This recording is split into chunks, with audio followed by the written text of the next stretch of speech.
Very good afternoon बच्चों। चलिए physics का हम लोग डिस्कशन स्टार्ट करते हैं। 11th का जो आज टेस्ट हुआ है उसका जो फिजिक्स सेक्शन है उसकी हम डिस्कशन करेंगे। आई होप आप लोगों का पेपर सबका अच्छा गया होगा। चलिए देखिए first number question. If the percentage error in the diameter of the sphere आपको दे रखा है 3%। कितना दे रखा है यहाँ पे? 3% दे रखा है और आपसे पूछा हुआ है यहाँ पे then the percentage error it's volume. आपको वॉल्यूम में बताना है कि वॉल्यूम में परसेंटेज एरर कितना होगा। आपको पता है कि वॉल्यूम का फार्मूला क्या होता है। Volume is nothing but this is 4π3, ये होता है आपका पाई आर क्यूब। आप क्या करिएगा यहाँ पे आप डायमीटर को सब्स्टिट्यूट कर दीजिएगा तो आप आर इक्वल्स टू क्या यूज करोगे, दैट विल बिकम d/2। ठीक है, अब यहाँ पे इसको सब्स्टिट्यूट करो so your volume will become 4/3, ये हो जाएगा पाई, और आर की जगह आप यूज करने वाले हो d/2, ये हो जाएगा आपका whole cube. So this will become 4/3 pi, और यहाँ पे क्या हो जाएगा आपका d³/8, ये आपका कट हो जाएगा। सो ओवरऑल क्या आएगा यहाँ पे π/6 d³। ठीक है, सो बेसिकली आपको देखिए आपको परसेंटेज एरर किस में दे रखा है, डायामीटर में दे रखा है, वो है आपका 3%। तो आप इसको कैसे लिख सकते हो? इसको लिख सकते हो आप ΔV/V इक्वल्स टू, ये हो जाएगा 3 इंटू डेल्टा d/d। ये आपको दे रखा है, वैल्यू सब्स्टिट्यूट करिए यहाँ पे तो कितना हो जाएगा 3 into 3, so that will become 9%। So 9% will be the percentage error in its volume. So I think fourth option आपको दे रखा है 9%, ये आपका चौथा आंसर कैसा होगा? सही होगा। सो चलिएगा देखिएगा next question. Right down the unit of energy in terms of fundamental unit. आपको energy in terms of fundamental units में लिखना है। बेसिकली आपको ओनली यूनिट्स ही लिखनी है आपको। तो चलिए बहुत ही इजी क्वेश्चन है, आप इसको लिख दीजिएगा। आप क्या हो जाएगा आपका किलोग्राम, और ये हो जाएगा आपका मीटर पर सेकेंड स्क्वायर। मैं mgs से लिख रहा हूँ यहाँ पे mgh। ठीक है, आप किसी भी कोई भी ले लो, kinetic energy, potential energy, whatever you take, same ही आएगा। तो ये हो जाएगा मीटर पर सेकेंड स्क्वायर, और h का हो जाएगा आपका मीटर। सो ये क्या हो जाएगा आपका किलोग्राम, ये हो जाएगा metre square and second to power -2। So kilogram metre square second to power -2, ये फोर्थ ऑप्शन आपका करेक्ट आ रहा है। So fourth option will be the right answer. देखिए थर्ड क्वेश्चन देखिएगा। If the in equation s equals to आपको दे रखा है a + bt + c²t², जहां पे s आपका क्या है इन मीटर में है एंड t क्या है सेकेंड में है, और पूछा है what are the dimension of b and c। तो आपको बताना है कि b और c के डायमेंशंस क्या होंगे। देखो जब हम b के लिए सॉल्व करेंगे तो क्या हो जाएगा, ये s इक्वल्स टू bt हो जाएगा। ठीक है, t आपका टाइम है और s आपको वैसे भी दे रखा है मीटर में, तो इसकी डायमेंशन होगी l, ये हो जाएगा b, और इसका डायमेंशन होगा आपका t। जब आप इसको ट्रांसपोज करोगे तो ये हो जाएगा आपका LT⁻⁻1 इक्वल्स टू कितना बचेगा आपका b। सो b का डायमेंशन आ रहा है आपका LT⁻⁻1। देखिएगा जब हम लोग c के लिए सॉल्व करेंगे तो ये हो जाएगा s इक्वल्स टू c²t²। सो यहाँ पे s आपको वैसे भी दे रखा है, किसमें है मीटर में, तो इसका हो जाएगा l, ये c² एज इट इज, ये हो जाएगा आपका t²। ठीक है, तो c² की जगह आप क्या लिखोगे, दैट विल बिकम LT⁻⁻2। सो यहाँ पे जब c के हम डायमेंशंस निकालेंगे तो ये हो जाएगा आपका L⁻1/2, और ये आएगा T⁻⁻1। सो देखिए L⁻⁻1, L⁻½ T⁻⁻1 किस में दे रहा है आपको, ये आपका देखिए पहले किसका पूछा हुआ है, पहले आपसे b का डायमेंशन पूछा हुआ है, और फिर क्या पूछा हुआ है आपसे c का डायमेंशन पूछा हुआ है। तो देखिए b का डायमेंशन क्या होगा वो आपको पहले ही दिख रहा है LT-1, तो सेकंड ऑप्शन आपको दिख रहा है, और c का जो होगा वो L⁻1/2 T⁻⁻1, तो ये इसका होगा आपका सेकंड ऑप्शन। ओके, अभी देखिएगा fourth number question. The significant figures in 1.0030। आपसे क्या पूछा हुआ है, सिग्निफिकेंट फिगर्स पूछा हुआ है, तो सारे ही यहाँ पे जितने भी डिजिट्स दे रखे हैं सारे ही काउंटेबल हैं, क्योंकि यहाँ पे जो जीरो आपका प्रीवियसली होता है, यहाँ पे अगर जीरो लगे होते तो आपका क्या होता है, आप उनको काउंट नहीं करते। ठीक है। तो यहाँ पे जो आपके सिग्निफिकेंट फिगर्स होंगे वो कितने होंगे, 1 2 3 4 5, तो आपका 5 जो होंगे वहां पे सिग्निफिकेंट फिगर देंगे यहाँ पे, ठीक है। तो आई थिंक फर्स्ट ऑप्शन आपको दे रखा है 5, तो या first option is the correct option. देखिए फिफ्थ नंबर क्वेश्चन दे रखा है, a body is projected vertically upward direction from ground with speed of दे रखा है आपको 20 metre per second, it will come on the ground after, आपको बताना है कितने समय बाद ये वापस ग्राउंड पे आ जाएगा, ये आपको बताना है, ठीक है। तो जरा क्वेश्चन को अच्छे से अगर आपने पढ़ा होगा, तो बॉडी को प्रोजेक्ट किया गया है वर्टिकली अपवर्ड डायरेक्शन में, तो ये अब जैसे ही मैक्सिमम हाइट पे पहुंचेगा, पहले तो कुछ इनिशियल स्पीड से जाएगा, वो आपका इनिशियल वेलोसिटी दे रखा है 20 मीटर पर सेकेंड, कितना दे रखा है 20 मीटर पर सेकेंड, और जैसे ये मैक्सिमम हाइट पे पहुंचेगा, यहाँ पे जो इसका फाइनल वेलोसिटी है वो क्या हो जाएगा, 0 हो जाएगा, ठीक है। तो चलिए फर्स्ट इक्वेशन ऑफ मोशन लिखते हैं, ये होता है आपका v equals to u minus g t, क्योंकि ये अपवर्ड डायरेक्शन में जा रहा है तो यहाँ पे निगेटिव होगा, ये 0 हो गया, तो u इक्वल्स टू कितना हो जाएगा आपका जी टी, और g का वैल्यू आपको कंसीडर करना है 10 मीटर पर सेकेंड स्क्वायर, तो t इक्वल्स टू यहाँ पे हो जाएगा आपका u बाई जी, u आपको 20 दे रखा है, g आपको 10 दे रखा है, यहाँ पे आप वैल्यू रखिएगा तो हो जाएगा t इक्वल्स टू 2 सेकेंड, ठीक है। ये आपका सिर्फ ऊपर जाने का टाइम है, ठीक है। वो आपको क्या चाहिए, आपको नीचे आने का भी टाइम चाहिए, तो जो टाइम आपका यहाँ से यहाँ जाने में लगेगा वही टाइम आपका यहाँ से वापस आने में भी लगेगा, ठीक है। तो टोटल टाइम ऑफ फ्लाइट कितना हो जाएगा, जो टोटल टाइम होगा वो कितना हो जाएगा, टोटल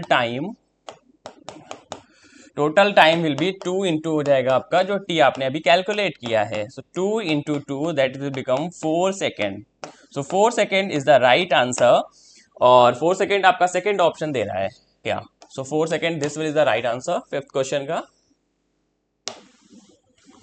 सिक्स नंबर क्वेश्चन देखिएगा, drop of water fall from the roof of a building which is 18 meter high at regular intervals of time, ये बहुत ध्यान से पढ़ना, ये रेगुलर इंटरवल ऑफ टाइम से दे रखा है, जो आपकी जो रेन ड्रॉप्स फॉल हो रही हैं वो रेगुलर इंटरवल ऑफ टाइम में दे रखा है, और बेटे टोटल हाइट आपको दे रखी है 18 मीटर, ठीक है। When the first drop reach the ground at the same instant fourth drop begins to fall, ठीक है। So what are the distances of the second and third drop from the roof? आपको बताना है कि second, उस समय second drop और third drop की डिस्टेंस रूफ से क्या होगी, आपको ये बताना है, ठीक है। तो आपको टोटल हाइट दे रखी है, टोटल हाइट दे रखी है आपको 18 मीटर, ठीक है। तो चलिए देखिएगा, अगर सेम यहाँ पे दे रखा है रेगुलर इंटरवल ऑफ टाइम, तो अगर देखिए यहाँ पे आपका ये रूफ है और यहाँ से आपका जो वाटरफॉल हो रहा है, ये फर्स्ट आपका जो ड्रॉप आता है, अगर यहाँ से जो फर्स्ट ड्रॉप स्टार्ट हुआ, ये सपोज करिए टी टाइम पे यहाँ पहुँचता है, ठीक है। तो आफ्टर टी टाइम ही वो आपका क्या होगा, सेकेंड ड्रॉप आएगा, एंड आफ्टर नेक्स्ट क्या होगा, वो भी आपका टी टाइम पे ही आएगा, क्योंकि रेगुलर इंटरवल ऑफ टाइम दे रखा है। तो 3 ड्रॉप्स को नीचे तक आने में जो टाइम लगेगा वो कितना हो जाएगा, टोटल टाइम होगा आपका 3t, कितना होगा वो टाइम 3t, ये हो जाएगा, ठीक है। और आपका जो इनिशियल वेलोसिटी होगा वो क्या होगा आपका 0, तो जरा आप यहाँ पे यूज करिएगा, ये हो जाएगा आपका h equals to u t plus half g t square, ठीक है।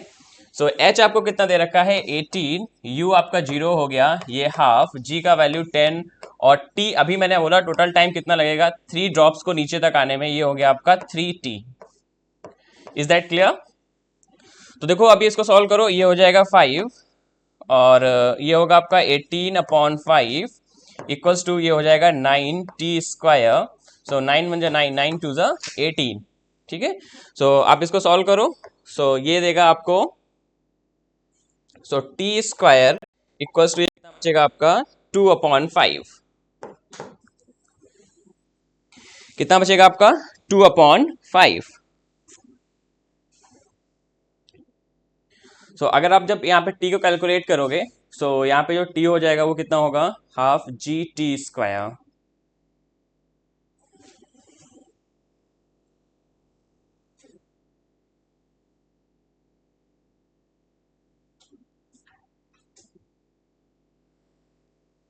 हाँ यहाँ से जो t का वैल्यू आएगा वो आएगा आपका स्क्वायर रूट 2/5, ओके।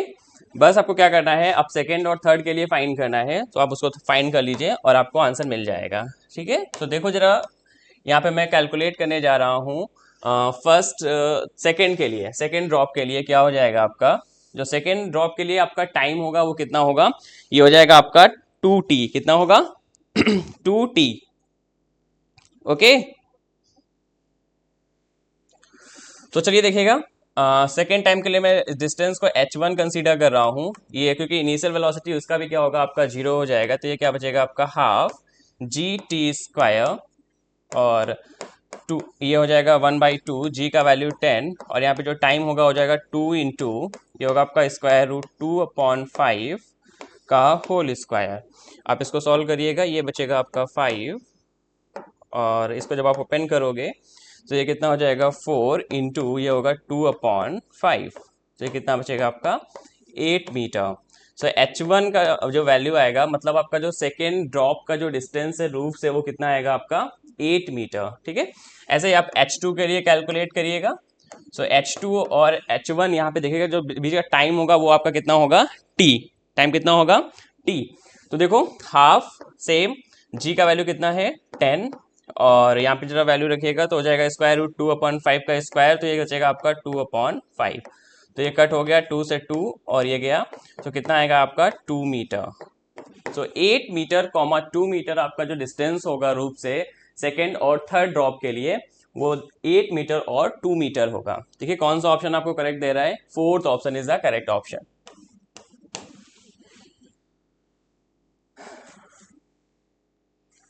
हाँ, fourth option is the correct option. चलिए देखिएगा next, the magnitude of the vector product of the two vectors. देखिए यहाँ पे आपको मैग्नीट्यूड ऑफ वेक्टर प्रोडक्ट्स की बात हुई है, यहाँ पे ये बात कर रहे हैं कि आपको बताना है इसका जो मैग्नीट्यूड होगा वो ग्रेटर देन ए बी होगा, इक्वल टू ए बी होगा, लेस देन ए बी होगा, या इक्वल टू जीरो होगा। हाँ, तो इक्वल टू जीरो या पॉसिबिलिटी है आपकी, और इक्वल टू ए बी भी हो सकता है, this is also quite possible. ठीक है, बट आपको यहाँ पे ये डिफ्रेंशिएट करना है कि ग्रेटर देन ए बी होगा या लेस देन ए बी होगा। सो बेसिकली यहाँ पे क्या करो, ये हो जाएगा आपका ए वेक्टर, और ये मॉड ऑफ क्या हो जाएगा बी वेक्टर। ठीक है, इसका वैल्यू आपका यही आता है। अब अगर इसको सॉल्व करोगे आपको पता भी होगा, जो आपका ये जो mod of a vector cross b vector होता है, ये आपका ऑलवेज लेस देन और इक्वल होता है ए बी के। ठीक है, ऑलवेज। देखिए अब फॉर एग्जांपल यहाँ पे देख भी सकते हैं, अगर मैं ए वेक्टर को कंसीडर कर लूँ आई कैप, और बी वेक्टर को कंसीडर कर लूँ मैं जे कैप, तो यहाँ से जरा आप कैलकुलेट करिएगा ए क्रॉस बी। जब आप ए क्रॉस बी निकालोगे तो कितना आएगा आपका, ये हो जाएगा आई क्रॉस जे, तो ये देगा आपको के कैप देगा आपको, क्या देगा। यहाँ से जब आप ए क्रॉस बी को कैलकुलेट करोगे तो ये आपका आएगा के कैप। इसका जरा आप मैग्नीट्यूड निकालो, तो जब इसका मैग्नीट्यूड निकालोगे तो ये आएगा आपका 1। ठीक है, और आप यहाँ पे अलग से कैलकुलेट करो राइट साइड को, तो ये आपको क्या देगा, जब आप मैग्नीट्यूड ऑफ ए निकालोगे तो वो भी 1 आएगा, और बी का निकालोगे तो भी 1 आएगा। ठीक है, तो ओवरऑल कितना दे देगा 1।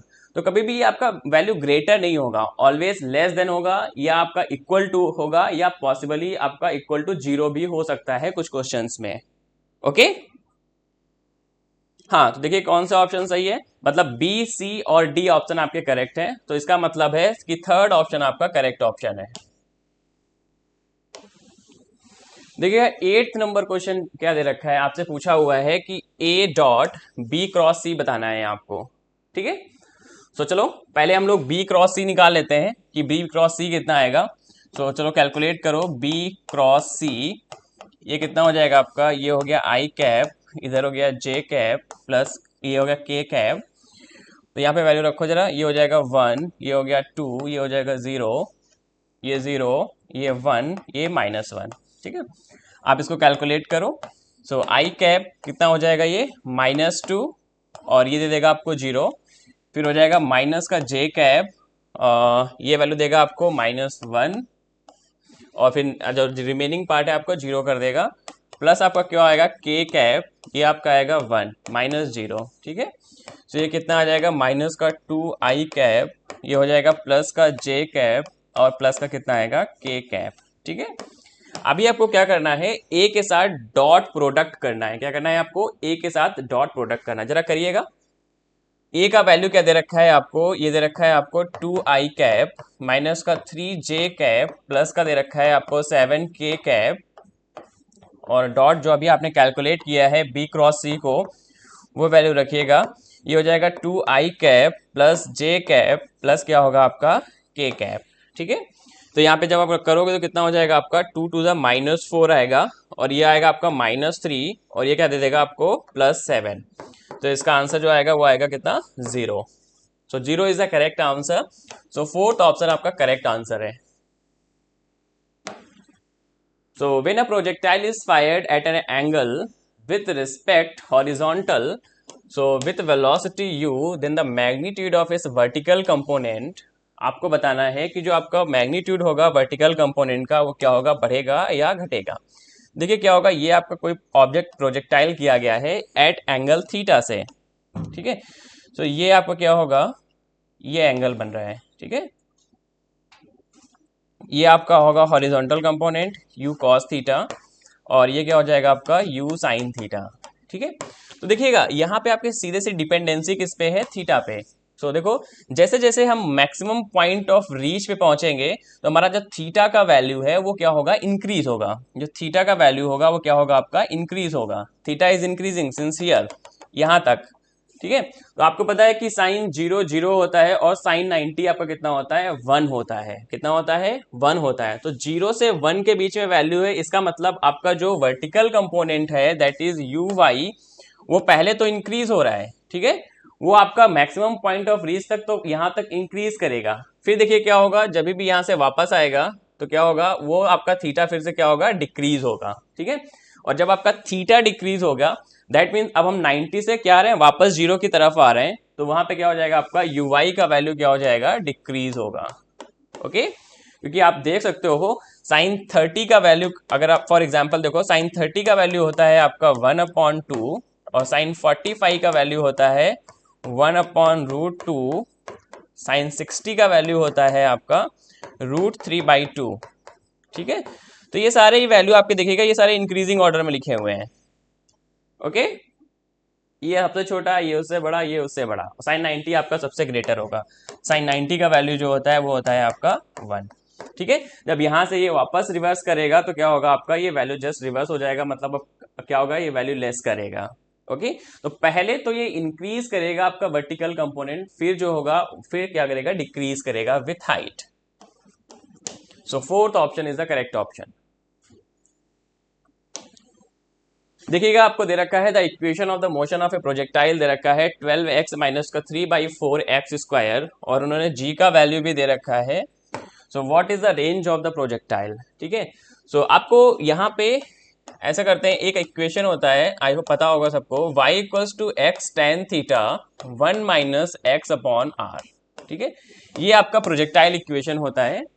तो चलिए इसको मैं इस फॉर्म में लिखने की कोशिश करता हूँ। सो देखते हैं, यहाँ से अगर मैं 12x को कॉमन ले लूँ तो ये कितना हो जाएगा, y = ये हो जाएगा आपका 12x, ये क्या बचेगा 1 - 3/4 इंटू क्या हो जाएगा आपका 12x इंटू हो जाएगा आपका x²। ठीक है, ये x से x कट हो गया, एक 3 4 12। सो ये ओवरऑल कितना आ जाएगा आपका, आफ्टर सोल्यूशन ये देगा आपको 12x 1 माइनस ये दे देगा आपको x/16। ठीक है, अब देखो आप कंपेयर करो इन दोनों इक्वेशंस को। जब आप कंपेयर करोगे तो आपको सीधे से दिख रहा है कि x यहाँ पे भी है, x यहाँ पे tan थीटा की जगह 12 लिखा हुआ है, 1 - x/r की फॉर्म में ये भी लिखा हुआ है। ठीक है, तो जब आप इसे कंपेयर करोगे तो यहाँ आपको सीधे से दिख रहा है कि आपका जो रेंज का वैल्यू है वो वहां पे कितना लिखा हुआ है, 16 मीटर। जो रेंज है वो कितना हो जाएगा आपका 16 मीटर। ओके, सो 16 मीटर आपका सेकेंड ऑप्शन दे रहा है, इसका मतलब second option is the correct answer. चलिएगा 150 मीटर लॉन्ग ट्रेन है, आपको क्वेश्चन में दे रखा है, और नॉर्थ पे जा रही है आपकी कैसे 10 मीटर पर सेकेंड से। अब पैरेट फ्लाइंग टूवर्ड साउथ, मतलब इसका जो स्पीड है वो कुछ ऐसे जा रहा है आपका 10 मीटर पर सेकेंड, और जो पैरेट का है वो आपका साउथ की तरफ जा रहा है, और उसका जो स्पीड है वो कितना है आपका 5 मीटर पर सेकेंड। ठीक है, तो जब हम यहाँ पे वेलोसिटी, रिलेटिव वेलोसिटी निकालेंगे तो कितना हो जाएगा 10 माइनस और -5 आपका पहले से ही है, तो कितना हो जाएगा 10 + 5, ये दे देगा आपको 15 मीटर पर सेकेंड। तो आपका जो रिलेटिव वेलोसिटी आएगा वो कितना आएगा 15 मीटर पर सेकेंड। हमसे पूछा हुआ है time taken by the parrot to cross the train. अच्छा, ट्रेन की लेंथ कितनी दे रखी है आपको? ट्रेन की लेंथ आपको दे रखी है 150 मीटर। सो आपका टाइम कितना हो जाएगा यहाँ पे, डिस्टेंस अपॉन स्पीड हो जाएगा, जो भी velocity what ever they have given. So 150 upon कितना हो जाएगा 15। सो ये कट हो जाएगा, तो कितना टाइम देगा आपको 10 सेकेंड। सो देखिएगा 10 सेकेंड कोई ऑप्शन दिख रहा है आपको? हाँ, फोर्थ ऑप्शन है 10 सेकेंड।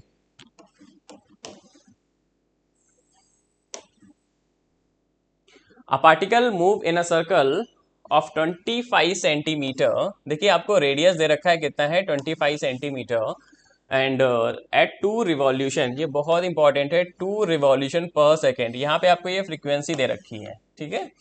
सो फ्रीक्वेंसी दे रखी है आपको, कितनी है ये 2 रिवॉल्यूशन पर सेकेंड, ये आपको फ्रीक्वेंसी दे रखा है। आपसे पूछा हुआ है कि the acceleration of the particle.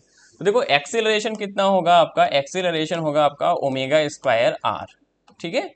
ये आर का वैल्यू आपको दे रखा है 25 सेंटीमीटर, और जरा ओमेगा के लिए कैलकुलेट करते हैं। ओमेगा कितना होता है आपका, देखिए टी इक्वल्स टू कितना होता है 2π/ओमेगा, होता है कि नहीं होता?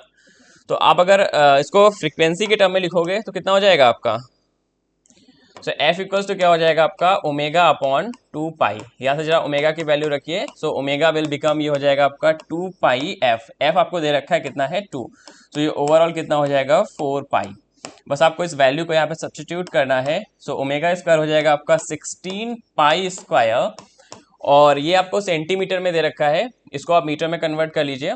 सो ये कितना होगा आपका 0.25 मीटर, ठीक है। अब आप इसको कैलकुलेट करो। सो 16 5 हो जाएगा 80, 16 2 होता है आपका 32, एंड 8 हो जाएगा आपका 40। तो यहाँ पे आपका डेसिमल लग जाएगा, ये आएगा आपका 4π²। तो ये आपको कितना देगा 4π²। सो जो कि आपको दिख रहा है सीधे से कि फोर्थ ऑप्शन आपको दे रखा है, okay 4π²।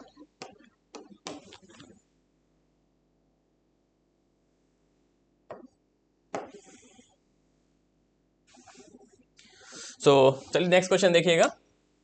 13, the tension in the string revolving in a vertical circle end of mass m at the end when it is at a lowest position. देखिए कोई एक यहाँ पे फिक्स पॉइंट है, और इस पे किसी भी एक स्टोन या किसी बॉल को क्या किया गया है, ऐसे चारों तरफ से घुमाया जाता है, ठीक है। और हमसे पूछा है कि at lowest position, at lowest position आपका यही होगा। तो यहाँ पे आपको बताना है, ये आपकी स्ट्रिंग है, ठीक है। तो आपको ये बताना है कि यहाँ पे टेंशन कितना होगा। पहले तो ये बताइए, इस ऑब्जेक्ट का जो आपका वर्टिकली डाउनवर्ड फोर्स है mg, वो ऐसे वर्क करेगा, टेंशन ऑलवेज आपका अवे फ्रॉम द बॉडी होगा, और यहाँ पे क्या होगा आपका इनवर्ड एक सेंट्रीपिटल फोर्स भी वर्क करेगा, जो होगा आपका mv²/r, ठीक है। तो देखिए यहाँ पे क्या हो जाएगा, ये हो जाएगा आपका t - mg इक्वल्स टू क्या होगा आपका mv²/r, ठीक है। तो आप किसको लिख सकते हो, इसको mg + mv²/r। सो देखो कोई ऑप्शन दे रहा है आपको mg + mv²/r, हाँ थर्ड ऑप्शन दे रहा है, third option is the correct answer,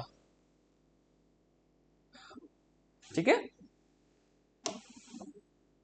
आपसे पूछा हुआ है कि the tension in the string, आपको बताना है कि स्ट्रिंग में टेंशन कितना होगा। तो देखो ये फोर्स आपका 5 न्यूटन लग रहा है इधर की तरफ, तो इसका जो टेंशन होगा वो आपका कितना होगा, ये होगा आपका टी, और इसका भी क्या होगा आपका टेंशन होगा टी, ठीक है, टी डैश, क्योंकि ये दोनों डिफरेंट है, ठीक है। तो दोनों टेंशन देखिएगा, आपका स्प्रिंग में जो टेंशन होगा वो कितना होगा, जितना ये फोर्स है उतना ही आपका क्या होगा टेंशन होगा। तो टेंशन कितना आएगा यहाँ पे, टेंशन भी आपका क्या हो जाएगा ऑल्सो 5 न्यूटन। अगर आप इसको देखो तो इधर भी फोर्स आपका कितना लग रहा है 5 न्यूटन, तो यहाँ पे जो टी डैश का वैल्यू है वो भी कितना होगा आपका 5 न्यूटन, कितना होगा 5 न्यूटन। तो tension in the string will be 5 Newton. हाँ नेक्स्ट क्वेश्चन देखिएगा। A mass of 1 kilogram is suspended by a string A. Another string C is connected to its lower end. Figure देखिएगा. If a sudden jerk क्या बोला हुआ है, sudden jerk given to C, that mean यहाँ पे किसकी बात हो रही है, यहाँ पे बात हो रही है बच्चे इम्पल्सिव फोर्स की। किसकी बात हो रही है आपकी, इम्पल्सिव फोर्स। इम्पल्सिव फोर्स मतलब क्या हो गया, force for very short interval of time, ठीक है, उसको हम बोलते हैं इम्पल्सिव फोर्स। ओके, यहाँ पे इम्पल्सिव फोर्स की बात हो रही है। और आपका जब इम्पल्सिव फोर्स हम लगाते हैं तो वो किसी भी बॉडी में क्या करता है, आपका ट्रांसमिट नहीं करता है। तो आप जब इसको सडन जर्क दोगे तो क्या होगा, ये आपका सी जो है, ये जो स्ट्रिंग है वो क्या हो जाएगी, आपकी ब्रेक हो जाएगी। ठीक है, तो चलिए ऑप्शंस पढ़िए। The portion A B of the string will break, नहीं ये नहीं होगा। The portion B C of the string will break, हाँ ये होगा आपका, कि जो बी सी है, मतलब ये स्ट्रिंग है जो बी सी, ये क्या हो जाएगा आपका, ब्रेक हो जाएगा। None of the string will break, ये भी सही नहीं है। और मास विल स्टार्ट रोटेटिंग, जी नहीं। तो क्या होगा आपका, the portion B C of the string will break, क्यों, just because of impulsive force. ठीक है, क्योंकि बहुत छोटे समय के लिए फोर्स लगाया गया है। चलिएगा 16 नंबर क्वेश्चन देखिएगा। तीनों का वेट आपको दे रखा है 2 किलोग्राम 2 किलोग्राम 2 किलोग्राम, ठीक है। और पासिंग ओवर ए फ्रिक्शनलेस पुली, जैसा कि आपको फिगर में दिखाया गया है। आपसे पूछ रहा है कि टेंशन आपको बतानी है, और कनेक्टिंग वेट है आपके बी और सी। जी का वैल्यू आपको दे रखा है कितना, 9.8 मीटर पर सेकेंड, ठीक है। तो चलिए इसके लिए हम लोग क्या करेंगे, एफबीडी बनाएंगे। ये भी आपका 2 किलोग्राम है, सो ये है कितना, 2 किलोग्राम, ठीक है। तो ये आपका एक डाउनवर्ड फोर्स वर्क करेगा जो होगा आपका 2G। टेंशन आपका always away from the body होता है। देखो यहाँ पे 2 किलोग्राम है, ये कितना हो जाएगा, 224 किलोग्राम। इतना ऑब्वियस है कि जो आपका एक्सेलरेशन होगा वो आपका इस साइड की तरफ डाउनवर्ड होगा, होगा कि नहीं होगा। इधर इस साइड क्या हो जाएगा आपका, अपवर्ड होगा। तो यहाँ से जरा एफबीडी लिखिएगा, इक्वेशन लिखो, क्या हो जाएगा आपका, आप इसे लिखोगे T minus 2G equals to कितना आएगा आपका, ये 2A, क्योंकि मास कितना है 2 किलोग्राम सबका। यहाँ से T का वैल्यू निकालो, ये हो जाएगा आपका 2G प्लस A, ठीक है। अब हम बात करते हैं इस मास के लिए।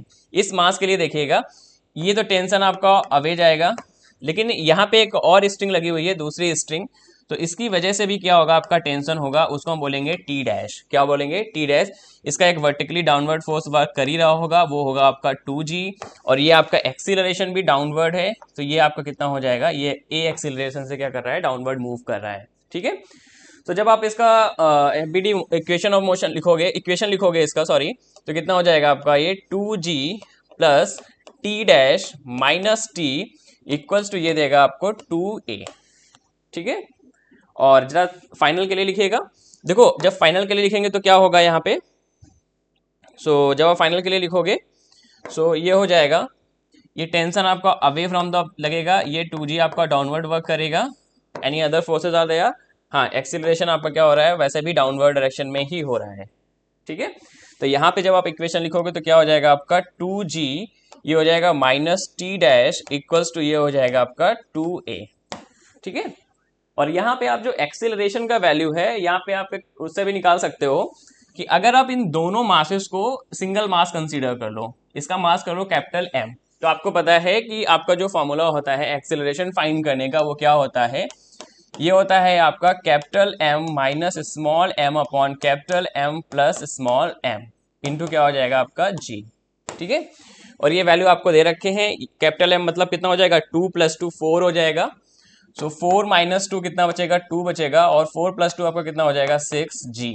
तो यहाँ पे कितना आ जाएगा, G/3, ठीक है। आप ऐसे भी कैलकुलेट कर सकते हो, या आपको 3 इक्वेशंस मिल गए हैं, ये आपका फर्स्ट इक्वेशन हो गया, ये आपका सेकंड इक्वेशन हो गया, और यहाँ पे क्या हो गया आपका थर्ड इक्वेशन। इन तीनों इक्वेशन को सॉल्व करके भी आप कैलकुलेट कर सकते हो। तो चलो देखो यहाँ पे क्या करो, टी डैश का वैल्यू जो भी आया है, टी डैश यहाँ पे क्या करो, आपको वैल्यू सब्स्टिट्यूट करनी है अभी, ठीक है।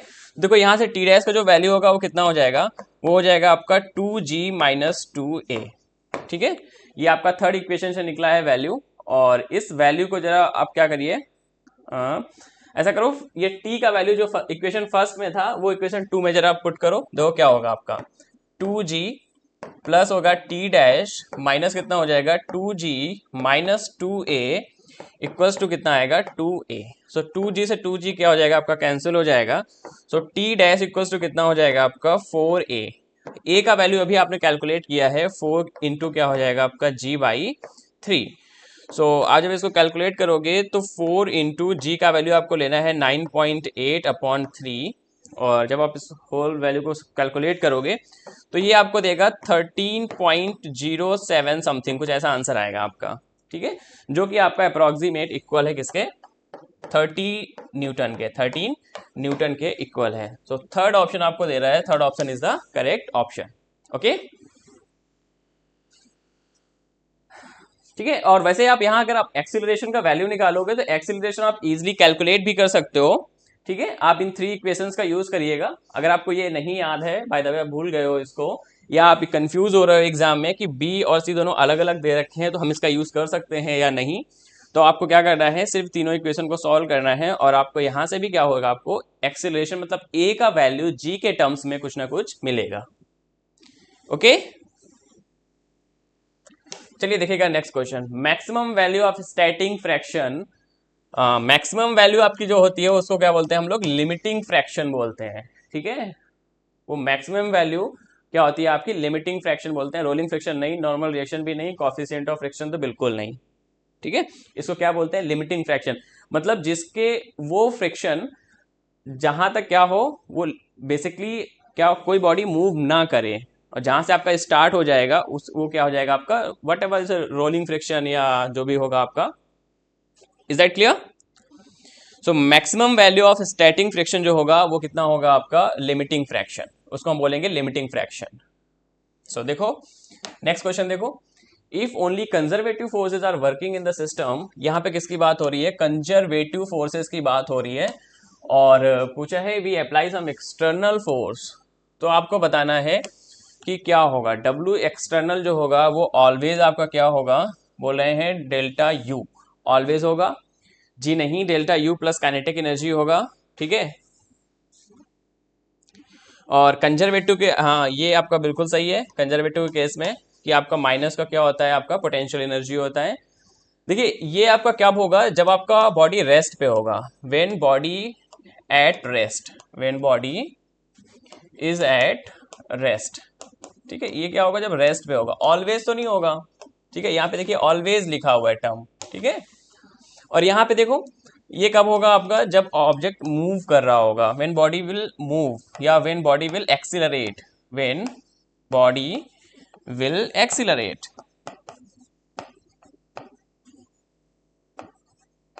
ठीक है, और ये तो वैसे भी नहीं होता है आपका वी कंजर्वेटिव माइनस का डेल्टा काइनेटिक एनर्जी, तो आपका कौन सा ऑप्शन करेक्ट देगा, second option is the correct option. Is that clear? हाँ, चलेगा नेक्स्ट क्वेश्चन की तरफ बढ़ते हैं। अ ट्रक ऑफ मास, देखो मास दे रखा है आपको कितना है, ये 330,000 kilogram, moves up an incline plane, slope 1/100, इसको बहुत ध्यान से पढ़िएगा। स्पीड आपको कितना दे रखा है, 30 किलोमीटर पर हार, ये आपको स्पीड दे रखा है। तो अच्छा होगा कि ऐसा आप मीटर पर सेकंड में कन्वर्ट कर लो, तो ये कितना हो जाएगा, 5/18, इसको ऐसा ही रहने दो, ये हो जाएगा मीटर पर सेकेंड। ठीक है, तो यहाँ से जो आपको पावर फाइंड करना है कि the power of the truck बताना है, और जी का वैल्यू कितना कंसीडर करना है, 10 मीटर पर सेकेंड। तो पावर क्या होता है आपका, ये होता है एफ डॉट वी। ठीक है, तो यहाँ पे जो आपको कंपोनेंट होगा, आपका जो ये वर्टिकल कंपोनेंट होगा, देखिए क्या बोल रहा है कि truck of mass 30 kilogram moves up an incline plane. क्या हो रहा है, कोई एक आपको इंक्लाइन प्लेन दे रखा है, इस पे क्या कर रहा है, ये मूव कर रहा है इन फॉरवर्ड डायरेक्शन में। ठीक है, तो क्या होगा आपका, ये होगा, ये आपका हो जाएगा,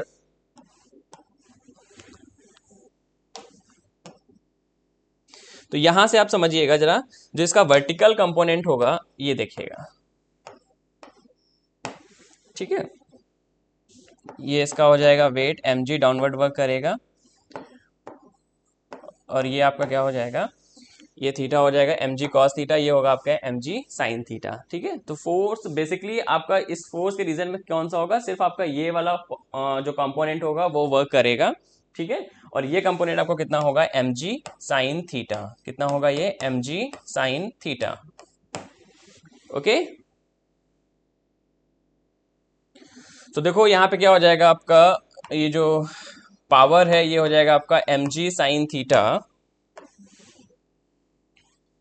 पावर कितना हो जाएगा आपका mg साइन थीटा और इंटू वी। ठीक है, मास दे रखा है आपका कितना है 30,000 किलोग्राम और जी का वैल्यू 10 है। साइन थीटा आपको दे रखा है, इसीलिए मैंने कहा था कि 1/100 बहुत ध्यान से पढ़ना।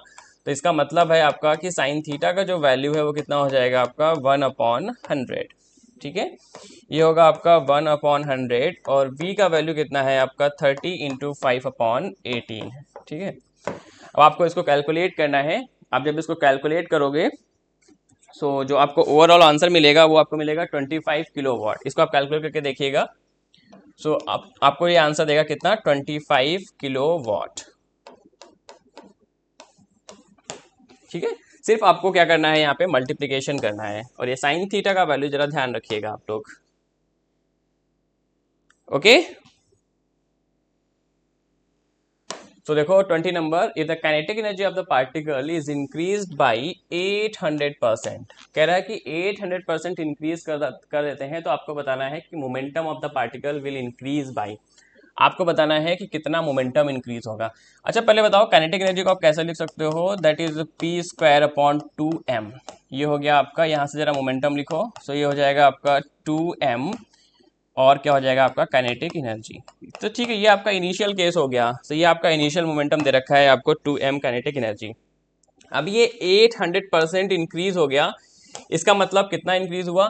पहले अगर काइनेटिक सिर्फ E था, पहले आपका काइनेटिक एनर्जी कितना था, अगर E था तो 800% इंक्रीज होने के बाद कितना हो जाएगा, जो आपका E फाइनल है वो कितना हो जाएगा आपका 9E हो जाएगा। कितना होगा आपका 9E, क्योंकि 800% को आप क्या लिख सकते हो 800/100, जो कि वैल्यू कितनी होगी 8, और पहले से ही आपका E था तो 8E + E इक्वल्स टू कितना आएगा आपका 9E।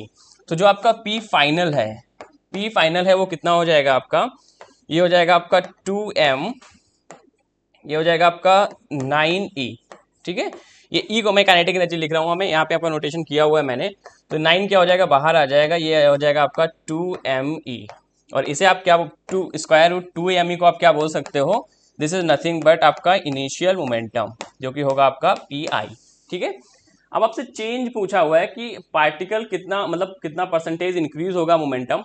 चेंज कैसे निकालते हो आप, डेल्टा p/p, मतलब जितना चेंज हुआ अपॉन ओरिजिनल इंटू 100 और यहाँ पे क्या होता है परसेंटेज हो जाता है। तो चेंज निकालिए जरा, देखो फाइनल कितना है आपका 3pi है और इनिशियल आपका pi था, अपॉन इनिशियल होता है आपका pi इंटू क्या हो जाएगा 100। जब आप इसे कैलकुलेट करोगे तो ये कितना आ जाएगा 2pi/pi। तो pi से pi क्या हो जाएगा कैंसिल हो जाएगा, तो 2 × 100, सो दैट विल बिकम कितना आएगा आपका 200%। कितना आएगा 200%। काइनेटिक एनर्जी आपकी जो यहाँ से जो मोमेंटम होगा वो कितना इंक्रीज होगा आपका 200% इंक्रीज होगा। ओके, चलिए नेक्स्ट क्वेश्चन देखिएगा। If the earth suddenly contract half of its radius without changing in its mass में कोई चेंज नहीं हो रहा है, तो आपको बताना है कि the length of the day will become, जब आपका जो दिन होगा वो कितने घंटे का होगा। यहाँ पे हम लोग निकालने वाले हैं conservation of angular momentum, conservation of angular momentum ये हम लोग यूज करेंगे। बेसिकली ये क्या होता है आपका J इक्वल्स टू क्या होता है कांस्टेंट रहता है, तो हम इसको लिख सकते हैं I1 ω1 इक्वल्स टू क्या लिखोगे आप I2 ω2। ठीक है, देखिए अब इसका जो मोमेंट ऑफ इनर्शिया होगा, क्योंकि यहाँ पे किसकी बात हो रही है, यहाँ पे बात हो रही है अर्थ की, और अर्थ क्या होगा आपका स्फेरिकल शेप का होगा। तो बताओ इसका जो मोमेंट ऑफ इनर्शिया होगा वो कितना होगा 2/5, और दोनों का मास चेंज नहीं हुआ है, दोनों का मास क्या है चेंज नहीं हुआ है, ये हो जाएगा r², और ω1 को आप लिख सकते हो 2π/T1। ठीक है, क्योंकि जो t होता है आपका time period is nothing but ये होता है आपका t इक्वल्स टू 2π/ω। ऐसे आप I2 के लिए लिखो तो 2/5 आपका सेम रहेगा, मास में कोई चेंज नहीं हुआ, लेकिन रेडियस कितनी हो गई है कॉन्ट्रैक्टेड टू हाफ, मतलब हाफ हो गई है आपकी प्रीवियस का, और इंटू यहाँ पे क्या लिखोगे 2π/T2। ठीक है, देखो 2π से 2π आपका कैंसिल हो गया, ये मास से मास गया, r² से r² गया। ठीक है, और ऑब्वियस है 2/5 से 2/5 भी जाएगा, तो हम लोग क्या लिखेंगे 1/T1 इक्वल्स टू, ये बचेगा आपका 1/4 इंटू क्या आएगा आपका 1/T2। So T2 will become, ये हो जाएगा आपका T1/4, क्योंकि आपको पता है कि नॉर्मली जो एक दिन में घंटे होते हैं वो कितने होते हैं 24 होते हैं। सो T2 इक्वल्स टू कितना हो जाएगा आपका 24/4, that is nothing but 6 horse. तो आपको कितना वैल्यू देगा, ये 6 हार देगा। ठीक है, so first option is the correct option, first 6 horse.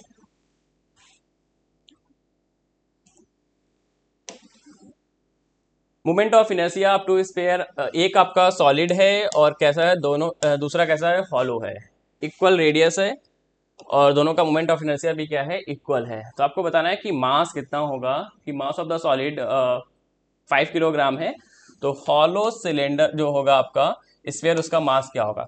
तो देखो पहले आपको पता होना चाहिए कि यहाँ पे I1 मैं लिख रहा हूँ, सॉलिड स्फीयर का मोमेंट ऑफ इनर्शिया ये कितना होता है हाफ m1r², क्योंकि दोनों के जो रेडियस है वो इक्वल है। और अगर हम बात करें हॉलो स्फीयर की तो ये होता है आपका 2/3, मास हमको नहीं पता है m2, और ये कितना हो जाएगा आपका r²। ठीक है, और बोला है कि दोनों इक्वल हैं, क्वेश्चन में ही आपसे बोला हुआ है कि I1 इक्वल्स टू I2।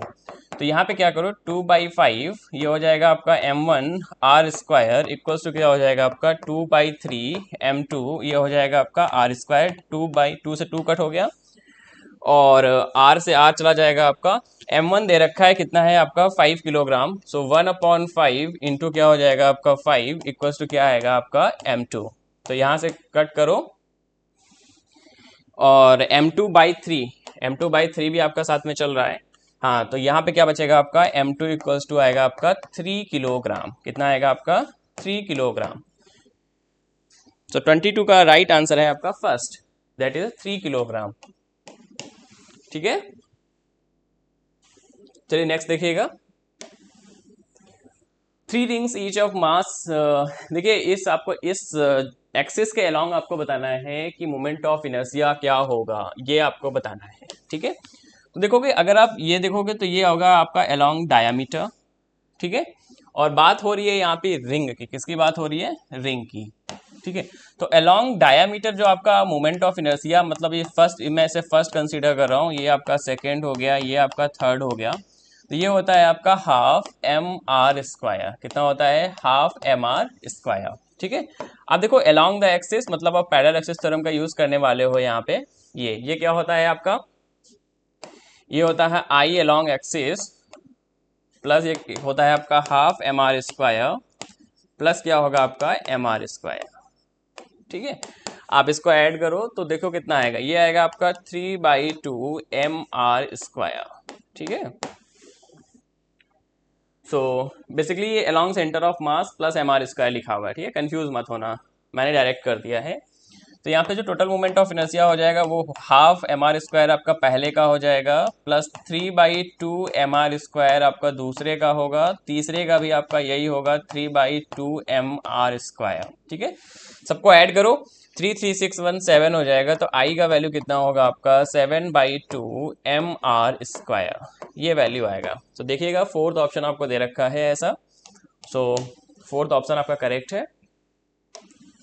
24 देखिएगा, when A gymnast sitting on a rotating platform with his arms stretched, arm को स्ट्रेच करके बैठा हुआ है, suddenly lowers his the hand, कोई एक हाथ अपना वो नीचे की तरफ करता है बैलेंस बनाने के लिए, देन देखो क्या होगा।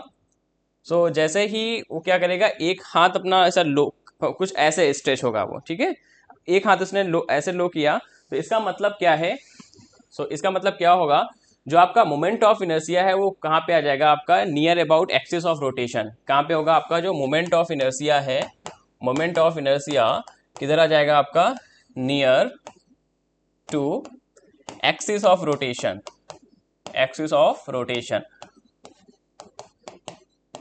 ठीक है, तो जब भी आपको पता है कि axis of rotation,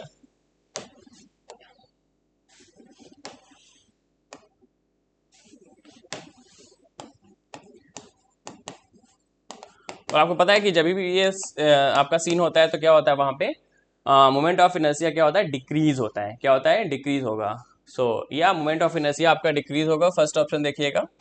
angular momentum increase, जी नहीं, एंगुलर मोमेंटम आपका कब इंक्रीज होगा, जब आपका एम वी आर, ठीक है, या तो आप क्या लिखो एम ओमेगा स्क्वायर आर, ठीक है, नहीं नहीं ये नहीं होगा, यही होगा एम वी आर, मतलब आपका वेलोसिटी भी जो है वो इंक्रीज होना चाहिए, ठीक है। सो क्या ऐसा कुछ हो रहा है क्या? और एंगुलर वेलोसिटी तो इंक्रीज डिक्रीज कुछ ऐसा दे नहीं रखा है हमको क्वेश्चन में, तो एंगुलर मोमेंटम क्या होगा आपका, इंक्रीज नहीं होगा। और फिर एंगुलर वेलोसिटी डिक्रीज, जी नहीं, ऐसा कुछ नहीं होगा, angular velocity will not decrease, angular velocity remains constant.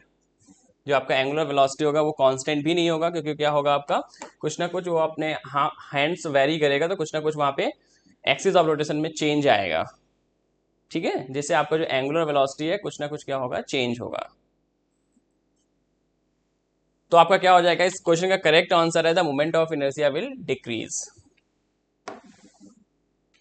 बहुत ही सिंपल क्वेश्चन है, 25 नंबर। आपसे पूछा है कि radius of gyration of sphere of radius R about a tangent. देखिए एक स्फीयर दे रखा है, आपसे टेंजेंट के अलोंग पूछा हुआ है, तो टेंजेंट के अलोंग मतलब आप पैरेलल एक्सिस थ्योरम लगाने जा रहे हो, तो आई अलोंग टेंजेंट क्या होगा आपका, आपको पता है कि I along centre of mass plus आपका क्या होता है एम आर स्क्वायर, ठीक है। तो अलोंग सेंटर ऑफ मास आपका होता है 2/5 एम आर स्क्वायर प्लस क्या हो जाएगा एम आर स्क्वायर। तो जब आप इसे कैलकुलेट करोगे तो कितना आएगा, ये हो जाएगा आपका 7/5 एम आर स्क्वायर, ठीक है। सो आपको पता है कि आप एक्चुअल जो मोमेंट ऑफ इनर्शिया होता है वो कैसे लिखते हो, वो लिखते हो आप एम के स्क्वायर इक्वल्स टू जो वैल्यू आई है इसको यहाँ पे सब्स्टिट्यूट कर दो, 7/5 ये हो जाएगा आपका एम आर स्क्वायर, ये मास से मास हो जाएगा कैंसिल, यहाँ से जो के का वैल्यू आएगा वो कितना हो जाएगा आपका स्क्वायर रूट 7/5 आर, ठीक है, कितना होगा स्क्वायर रूट 7/5 आर। तो ये आपका फोर्थ ऑप्शन देगा। चलिएगा नेक्स्ट देखिएगा, the motion of a planet in the solar system is an example of conservation of. आपसे पूछा है कि कंजर्वेशन ऑफ कौन से क्या करते हैं, motion of the planet, basically ये बात हो रही है आपकी केपलर्स के सेकेंड लॉ की बात हो रही है कि नहीं। और आप बताइए जरा केपलर्स का सेकेंड लॉ क्या बोलता है आपका, कि आपका जो एरियल वेलोसिटी होता है d A upon d t equals to क्या होता है J/2m इक्वल्स टू क्या होता है, कांस्टेंट होता है, ठीक है। तो ये कांस्टेंट कब होगा, जब आपका जो एंगुलर मोमेंटम होगा वो क्या होगा आपका, कंजर्व्ड होगा, ठीक है, ये तभी आपका कांस्टेंट होगा। And basically this is a case of also central forces, तो इस वजह से भी आपका जो मोमेंटम है एंगुलर मोमेंटम वो क्या होगा आपका, कंजर्व होगा। तो देखिएगा मास होगा नहीं, लीनियर मोमेंटम नहीं होगा, एंगुलर मोमेंटम आपका क्या होगा, कंजर्व्ड होगा। तो third option is the correct option.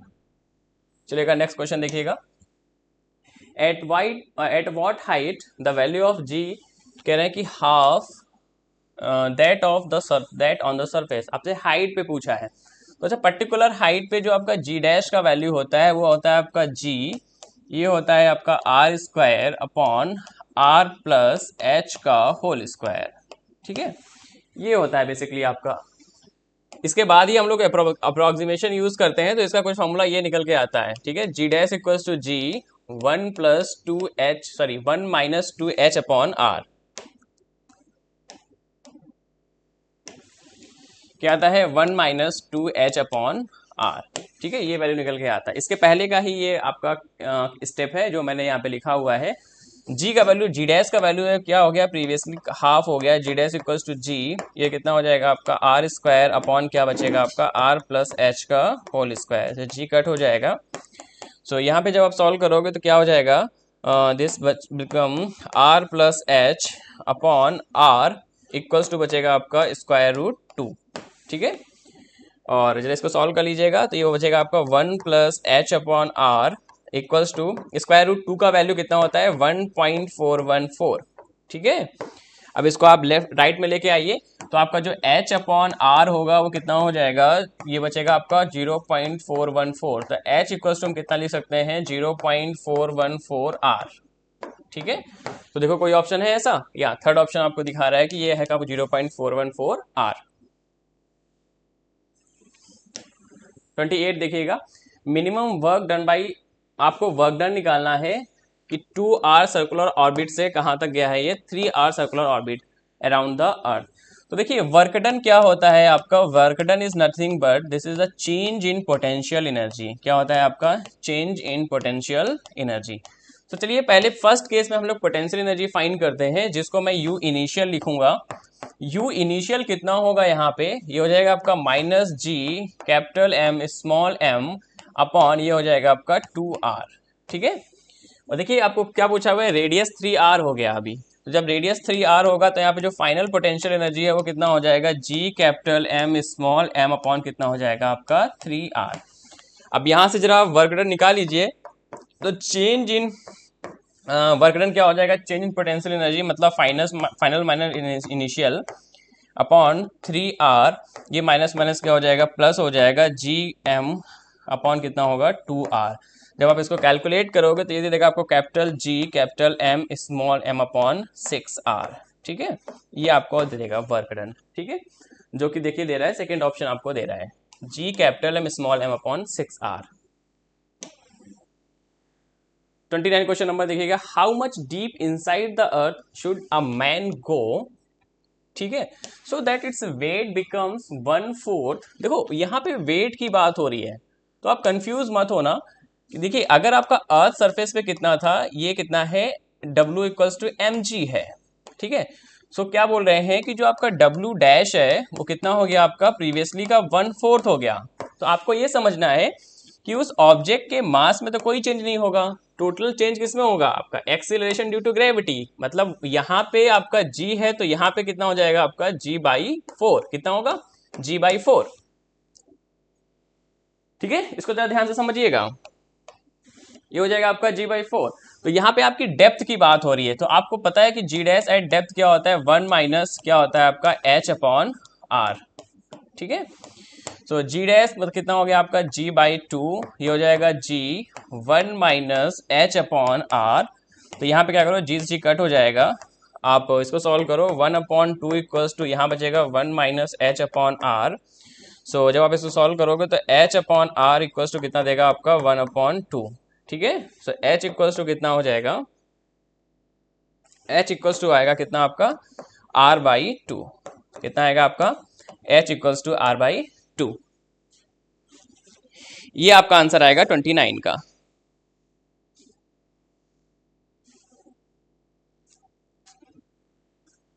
Okay okay okay okay, wait wait wait, यहाँ पे g/4 दे रखा है। ओके वहाँ, okay okay, sorry sorry sorry.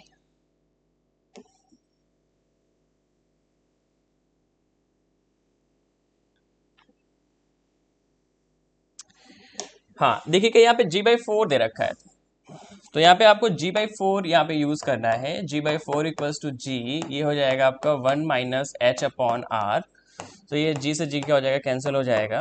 तो ये हो जाएगा, बचेगा आपका 1/4 इक्वल्स टू 1 माइनस h/r। ठीक है, अब इसको कैलकुलेट करो। सो ये कितना हो जाएगा आपका, आप इसको लेफ्ट ले जाओगे, h/r इक्वल्स टू ये दे देगा आपको 3/4। ठीक है, आप सब्ट्रैक्ट करिएगा इसको। सो h इक्वल्स टू यहाँ पे जब आप कैलकुलेट करोगे तो कितना आएगा आपका 3r/4। ये आएगा आपका करेक्ट आंसर। ठीक है, सो हाँ थर्ड ऑप्शन आपका करेक्ट आंसर है। ठीक है, देखिए 30 नंबर क्वेश्चन देखिए, the distance of the planet Neptune and Saturn आपको दे रखे हैं, कितना है आपका 10⁻13 और कितना दे रखा है 10⁻12 meter respectively from the sun, assuming their orbits to be circular, their periodic times are in ratio. देखिए यहाँ कैपलर्स थर्ड लॉ लगाना है आपको। सो बेसिकली ये क्या होता है आपका, T square is proportional to, ये होता है आपका r³। ठीक है, ये होता है। तो अगर मैं बोथ के लिए करूं तो ये हो जाएगा T1/T2 स्क्वायर इक्वल्स टू मैं लिख सकता हूं R1/R2 का होल क्यूब। ठीक है, तो यहाँ पे आपको R1 R2 दे रखा है, तो जरा यूज कर लीजिएगा। सो T1 स्क्वायर अपॉन क्या हो जाएगा T2 स्क्वायर, R1 आपको दे रखा है 10⁻13, ये हो जाएगा आपका 10⁻12 होल क्यूब। जब आप इसको सॉल्व करोगे तो ये T1 square upon T2 square equal to कितना बचेगा यहाँ पे 1000, कितना बचेगा 1000⁻1। तो यहाँ से जब आप T1⁻T2 कैलकुलेट करोगे तो ये आपको देगा 10√10⁻1। ठीक है, तो यहाँ से जो आएगा T1⁻T2 इक्वल्स टू 10√10⁻1। ये आएगा, ठीक है, जो कि आपका फोर्थ ऑप्शन दे रहा है। ठीक है, आप लोग कंफ्यूज होके ये आंसर टिक मत कराइएगा। ठीक है, T1² अपॉन T2, हालांकि कुछ बच्चों ने किया भी होगा ऐसे ही। ठीक है, चलो देखो next question. If earth stop rotating about it axis the value of g at equator. देखो वैसे जो होता है आपका जी एट इक्वेटर पे क्या होता है, जी डैश एट इक्वेटर ये होता है आपका जी माइनस ओमेगा स्क्वायर आर।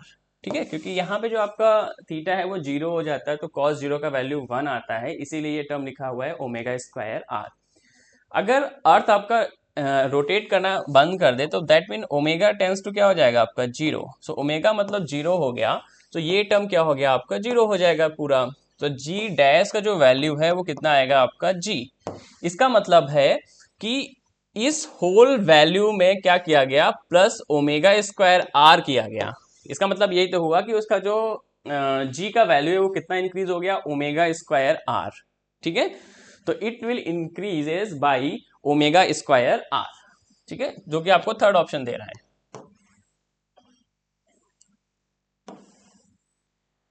अब प्लेनेट देखिए, एक प्लेनेट का मास दे रखा है आपको 6 टाइम्स दे रखा है मास ऑफ अर्थ। यहाँ पे मैंने सिर्फ m को मास ऑफ अर्थ कंसीडर किया है, और रेडियस ऑफ दैट प्लेनेट दे रखा है आपका थ्राइस रेडियस ऑफ अर्थ। ठीक है, और हमसे पूछ रहा है कि आपको बताना है कि उस प्लेनेट की एस्केप वेलोसिटी क्या होगी, ये आपको बताना है। चलो, इसके वेलोसिटी का फॉर्मूला क्या होता है, ये होता है आपका 2gm/r।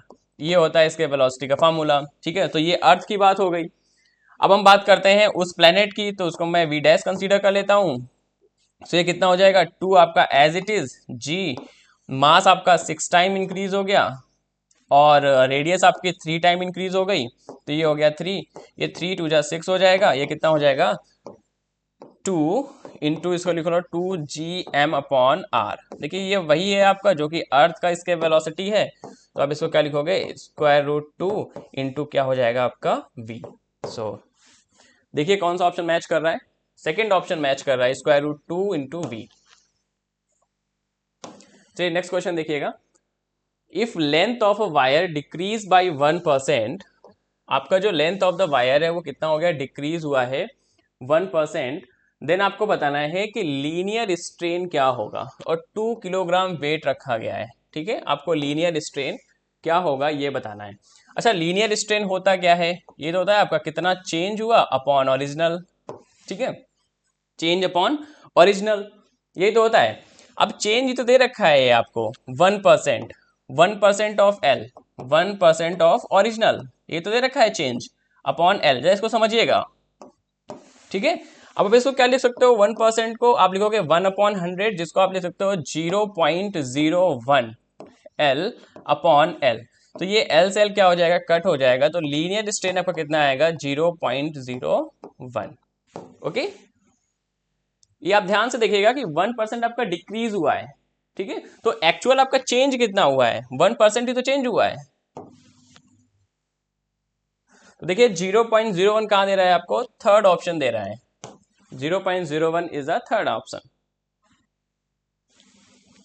नेक्स्ट देखिएगा, dimensional formula for the modulus of elasticity. देखिए मॉडुलस ऑफ इलास्टिसिटी का जो फॉर्मूला होता है ये होता है b equals to minus P, ये होता है v अपॉन डेल्टा v। ठीक है, initial volume upon change in volume. तो इसका जो डायमेंशन होगा वो इसके डायमेंशन से कैंसिल आउट हो जाएगा, कि जो आपका यहाँ पे क्या होगा, प्रेशर का जो डायमेंशन होगा वही आपका करेगा मॉडुलस ऑफ इलास्टिसिटी का भी क्या करेंगे, डायमेंशन होगा। तो P इक्वल्स टू कैलकुलेट कर लो, F अपॉन ए से कितना होता है आपका, F कितना होता है mL/-2 अपॉन ये कितना हो जाएगा आपका L स्क्वायर। तो ये क्या हो जाएगा, कट हो गया है, तो बचेगा आपका क्या, ये हो जाएगा B इक्वल्स टू आपका क्या देगा डायमेंशन mL/-1 T/-2। देखिए सेकेंड ऑप्शन आपको दे रहा है mL/-1 T/-2। ये आपका डायमेंशनल फॉर्मूला हो गया मॉडुलस ऑफ इलास्टिसिटी के लिए। ओके, हाँ देखिएगा नेक्स्ट क्वेश्चन 35।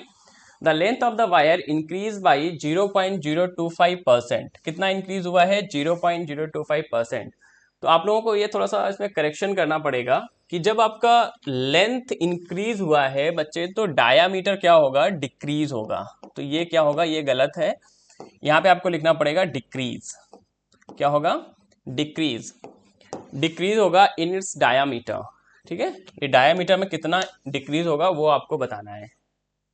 ठीक है, आपको और क्या दे रखा है? पॉइजन रेशियो भी दे रखा है कि पॉइजन रेशियो क्या है। ठीक है, तो देखो पॉइजन रेशियो क्या होता है? बेसिकली ये होता है आपका delta d upon D upon ये होता है आपका डेल्टा एल अपॉन एल। ठीक है, ये आपका फॉर्मूला होता है और ये आपको दे रखा है 0.4 और बेसिकली आपको ये वैल्यू डेल्टा एल अपॉन इसकी दे रखी है, कितनी है आपको? 0.025। तो चलिए इसका परसेंटेज निकाल लेते हैं, डेल्टा डी अपॉन डी, और इसका वैल्यू एक्चुअली आपको दे रखा है 0.25। ठीक है, तो जब आप इसको कैलकुलेट करोगे सो आफ्टर कैलकुलेशन ये आपको देगा delta d upon d equals to कितना आएगा? ये आएगा आपका 0.01। कितना आएगा? 0.01%। ठीक है, 0.01% देगा आपको। ओके, ठीक है। देखिए यहाँ पे आपको 100 रखने का कोई मतलब नहीं है। आप सोच रहे होगे कि परसेंटेज में दे रखा है 0.25 अपॉन 100 लिखें, तो बेसिकली फिर आपको परसेंटेज में कन्वर्ट करना पड़ेगा, है ना। इससे अच्छा है कि आप उसको ना ही करो तो ज़्यादा बेटर है। ठीक है, तो आपको डायरेक्ट आंसर मिल जाएगा। तो देखिएगा 0.01% आपका आंसर होगा। ठीक है, तो इस क्वेश्चन को आप लोग करेक्ट कर लीजिएगा। क्यों? क्योंकि लेंथ ऑब्वियस है ना, length of the wire increase हुआ है तो उसका जो डायामीटर है वो क्या होगा? आपका डिक्रीज होगा। ठीक है, तो कितना डिक्रीज होगा वो आपको बताना है। ओके, तो इसका फर्स्ट ऑप्शन करेक्ट होगा। The wire of the length L cross section A made of a material of Young's modulus Y, wire is stretch by X, then the work done. देखिए आपको वर्क डन निकालना। पहले देखिए होता क्या है X, ये होता है आपका स्ट्रेस अपॉन स्ट्रेन। ये होता है F upon A upon, suppose करो X क्या हुआ? इंक्रीज हुआ है, उन्होंने दे रखा है, ओरिजिनल आपका L था। इसको सॉल्व करिएगा, ये हो जाएगा आपका एफ एल अपॉन कितना होगा आपका? ए एक्स। ठीक है, यहां से जरा फोर्स की वैल्यू निकालो। सो फोर्स विल बिकम, ये हो जाएगा आपका वाई ए एक्स अपॉन एल। ठीक है, तो देखिए जो वर्क डन होगा वो क्या होगा आपका? डी डब्ल्यू इक्वल्स टू क्या होगा आपका? ये हो जाएगा आपका एफ डॉट डी एक्स। यहाँ पे आप बहुत सारे इंटीग्रेट करिएगा तो ये हो जाएगा आपका डब्ल्यू। एफ आपको दे रखा है वाई ए अपॉन एल, ये आपका कांस्टेंट है। आपको क्या करना है? सिर्फ इसको क्या करना है? इंटीग्रेट करना है। जब आप इसको इंटीग्रेट करोगे तो आपको कितना मिलेगा? So W will become, this will become Y A L, ये हो जाएगा आपका x square upon 2। So W will become, ये हो जाएगा आपका Young modulus L, sorry A x square upon 2l। ठीक है, ये देखोगे आपको कौन सा ऑप्शन दे रहा है? वाई ए एक्स स्क्वायर अपॉन 2l, ये आपको फर्स्ट ऑप्शन दे रहा है। ठीक है, तो कितना स्ट्रेच किया गया है ये भी आप देखिएगा, स्ट्रेच बाई एक्स यहाँ पे दे रखा है पहले से ही। ठीक है, तो आपको वर्क डन निकालना है। Is that clear? चलिएगा 37 देखिएगा। A soap bubble has a radius r and volume v, the excess pressure inside the bubble is p, then आपको बताना है p, ये v बचा वॉल्यूम है, कि pv आपका कितना प्रोपोर्शनल होगा। ठीक है, तो आपको पता है कि जो एक्सेस प्रेशर होता है, एक्सेस प्रेशर जो होता है वो होता है आपका 4t अपॉन r। ये होता है आपका कितना होता है? 4t upon r। ठीक है, सो यहां से जरा वॉल्यूम का वैल्यू निकालो। तो जो सोप बबल है उसका जो शेप है वो होता है स्फेरिकल। तो स्फेरिकल का जो वॉल्यूम होगा स्फेयर का वो होता है 4/3 पाई आर क्यूब। चलो दोनों को मल्टीप्लाई कर दो। सो पी वी विल बिकम, ये कितना हो जाएगा? 4t अपॉन आर इंटू ये कितना हो जाएगा? 4/3 पाई आर क्यूब। तो देखिए ये कट हो गया आपका और ये हो जाएगा आपका 16t/3 पाई आर स्क्वायर। हमसे आर के टर्म्स में प्रोपोर्शनैलिटी पूछी है, तो देखो यहाँ पे सीधे से दिखा रहा है आपका पीवी इज प्रोपोर्शनल टू क्या होगा आपका? आर स्क्वायर के इक्वल होगा। PV proportional to R square. तो इसका सेकेंड ऑप्शन आपका करेक्ट ऑप्शन है। ठीक है, the diameter of the ball A is half that of ball B. ठीक है, तो देखो ये डायमीटर की बात हो रही है कि ये कह रहे हैं डायमीटर ऑफ बी अपॉन 2 होगा। तो अगर हम रेडियस की बात करें तो कहीं ना कहीं रेडियस भी तो सेम ही होगा, आर ए इक्वल्स टू क्या होगा आपका आर बी बाई 2। ठीक है, इसको जरा ध्यान से समझना, क्योंकि आप डायमीटर को रेडियस अपॉन 2 लिखोगे तो 2 और 2 इधर से क्या हो जाएगा, कट हो जाएगा। तो बेसिकली आपका यही आएगा R A equals to R B by 2। So पूछा है कि ratio of their terminal velocity. आपको पता है जो टर्मिनल वेलोसिटी होती है वो प्रोपोर्शनलिटी होती है किसके, आर स्क्वायर के। जो इसका एक्चुअल फार्मूला होता है वो कुछ ऐसा होता है 2r² अपॉन 9 नीटा d1 माइनस d2 इंटू जी। ठीक है, ये आपका फार्मूला होता है। ओके, तो बस क्या करना है आपको यहाँ पे वैल्यू को सब्स्टिट्यूट करना है और आपको क्या करे, आंसर होगा क्या, मिल जाएगा। चलो कर लो, यहाँ पे करो। मैं फर्स्ट की जो टर्मिनल वेलोसिटी है उसको v1 कंसीडर कर रहा हूँ, दूसरे की v2 कंसीडर कर रहा हूँ। तो यहाँ पे क्या हो जाएगा आपका r1 मतलब आर ए स्क्वायर अपॉन क्या हो जाएगा आर बी स्क्वायर। ठीक है, तो यहाँ से जो आपको जो भी वैल्यू आया है आर ए का उसको यूज कर लो। ये हो जाएगा आपका आर बी बाई 2 और पहले से ही आपका क्या आर बी दे रखा है। सो आर बी कट हो गए, सो स्क्वायर भी है यहाँ पे। तो v1 रेशियो v2 जो है आपका वो आ जाएगा 1:4। ठीक है, और अगर आप कुछ ऑप्शंस में देखोगे तो आपका सेकंड ऑप्शन आ रहा है 1:4। चलिए 39 देखिएगा, द वेलोसिटी फ्लो आपको दे रखा है, वेलोसिटी दे रखी है, आपसे पूछा है वेलोसिटी हेड। तो जो वेलोसिटी हेड होता है वो होता है आपका v² अपॉन 2g। तो जरा रखो b का वैल्यू, ये हो जाएगा 10 इंटू 10 और g का वैल्यू भी कितना लेना है आपको 10। तो ये कट हो गया तो कितना आएगा आपका 5 मीटर। तो जो आपका वेलोसिटी हेड आएगा वो कितना आएगा 5 मीटर। तो इसका fourth option is the correct option. Next देखिएगा 40 number question, in incompressible liquid flows through a horizontal tube, जैसा कि आपको फिगर में दिखाया गया है। आपसे पूछ रहा है कि वेलोसिटी बतानी है। कहाँ पे देखिए वेलोसिटी पूछी हुई है आपसे, यहाँ वेलोसिटी आपको दे रखा है, यहाँ पे भी वेलोसिटी दे रखा है और यहाँ की वेलोसिटी आपसे पूछी हुई है। सो बेसिकली हम लोग क्या करने जा रहे हैं, इक्वेशन ऑफ कॉन्टिन्यूटी का यूज करने जा रहे हैं। सो यहाँ पे क्या हो जाएगा आपका a1 v1 इक्वल्स टू, देखो यहाँ पे आपका 2 पोर्शन में डिवाइड हो गया है, तो मतलब क्या हो जाएगा ये, तो इसको मैं लिख रहा हूँ a1 v1 इधर लिख दिया, तो ये हो जाएगा आपका a2 v2, ये कितना होगा आपका a3 v3, और ये किसके इक्वल होगा आपका a1, इन दोनों का जो सम होगा वो a1 v1 के इक्वल होगा। ठीक है, सो देखो जरा a आपको दे रखा है और v1 का वैल्यू दे रखा है 10 इक्वल्स टू, इसका वेलोसिटी आपको 4 दे रखा है, एरिया दे रखा है a इंटू 4 प्लस ये कितना है 3/2a, और इसका वेलोसिटी आपको कैलकुलेट करना है। ठीक है, तो देखिए यहाँ पे a कॉमन है, तो a को कॉमन लेंगे जब आप, तो ये कितना बचेगा 10, ये बचेगा 4 प्लस ये कितना हो जाएगा 3/2v। ठीक है, जब आप इसको सब्ट्रैक्ट करोगे तो ये बचेगा 6 इक्वल्स टू 3/2v, ये हो जाएगा आपका कैंसिल। सो ये हो जाएगा 2 2 टू ज़ा 4। सो v का जो वैल्यू है वो कितना आएगा बच्चे आपका 4 मीटर पर सेकेंड, ये आपका वेलोसिटी आएगा। तो देखो 4 मीटर पर सेकेंड कहीं दिख रहा है आपको, हाँ थर्ड ऑप्शन दे रहा है आपको 4 मीटर पर सेकेंड।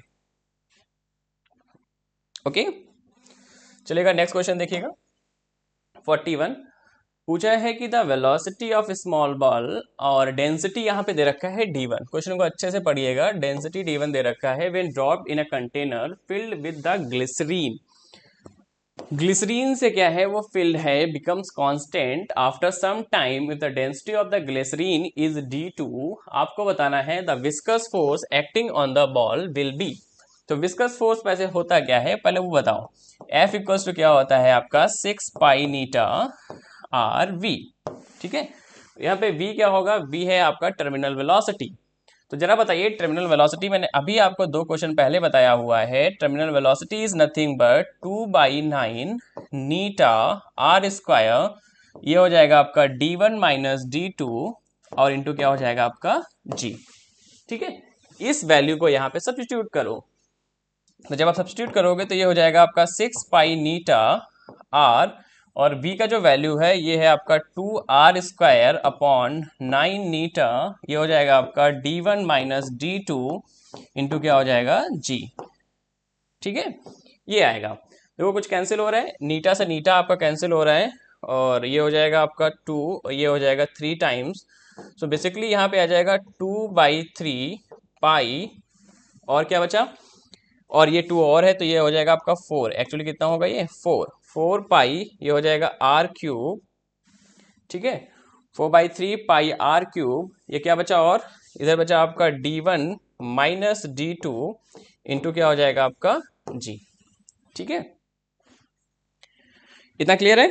देखिए ये क्या लिखा हुआ है, ये आपका वॉल्यूम लिखा हुआ है 4/3 पाई r³, और आपको पहले जो आपका स्मॉल बॉल जिसका डेंसिटी आपको d1 दे रखा है, तो उसका वॉल्यूम ये है 4/3 पाई r³।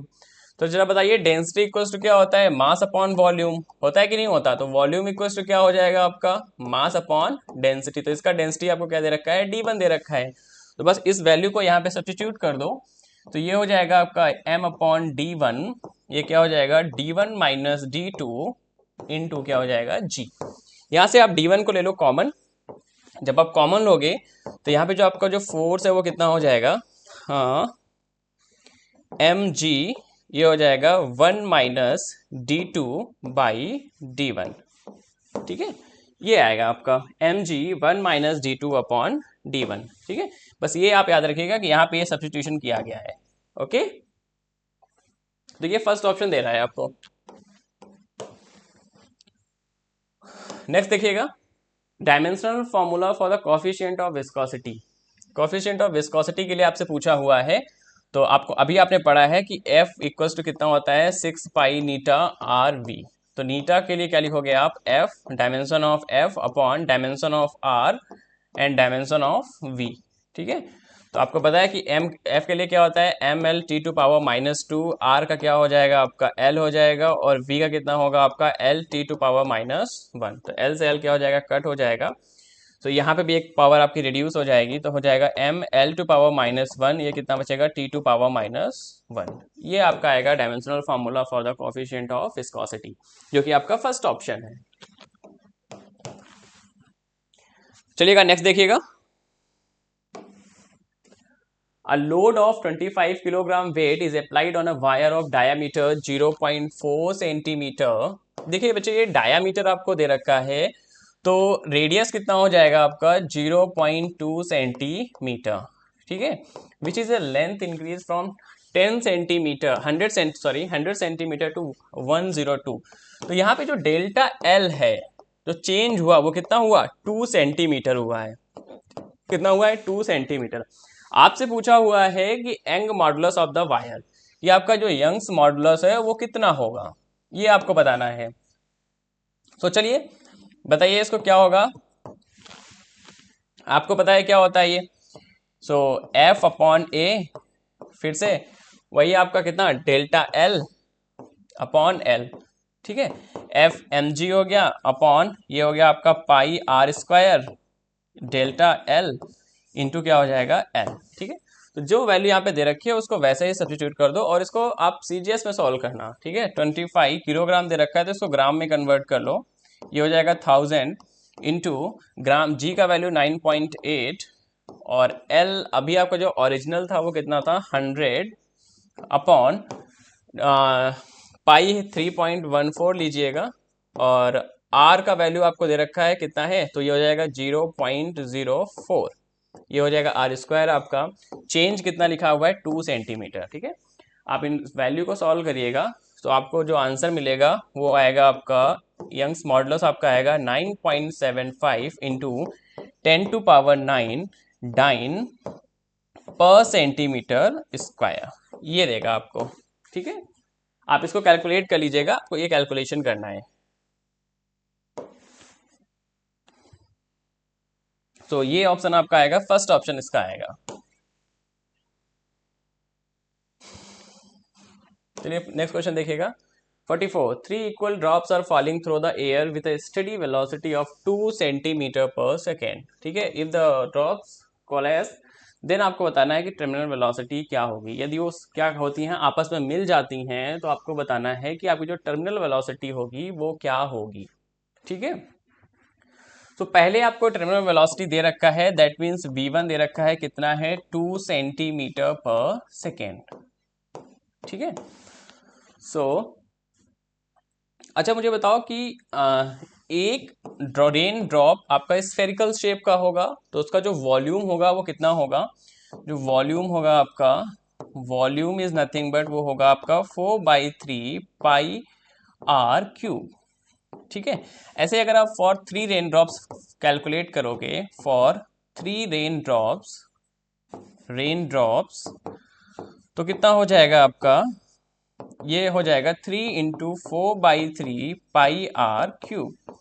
देखिए, जो तीनों बूंदों से मिलके आपका नया एक ड्रॉप बना हुआ है, ठीक है, वो उसका जो वॉल्यूम है वो इन तीनों के वॉल्यूम के इक्वल होगा।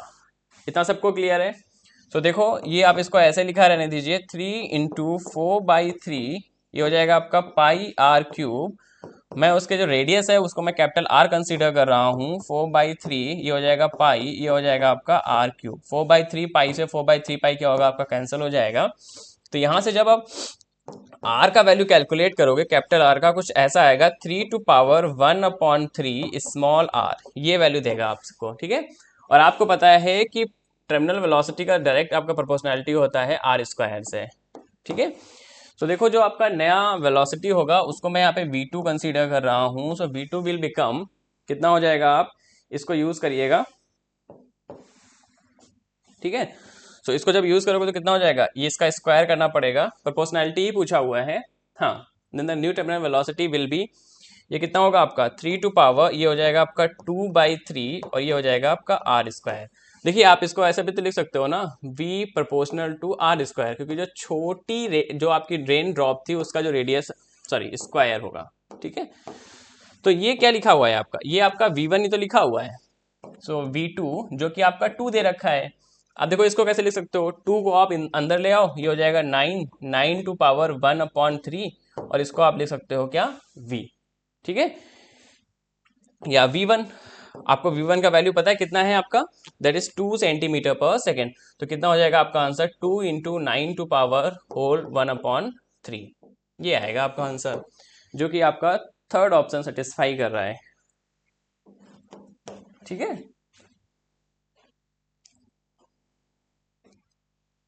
चलिएगा नेक्स्ट क्वेश्चन देखिएगा 45।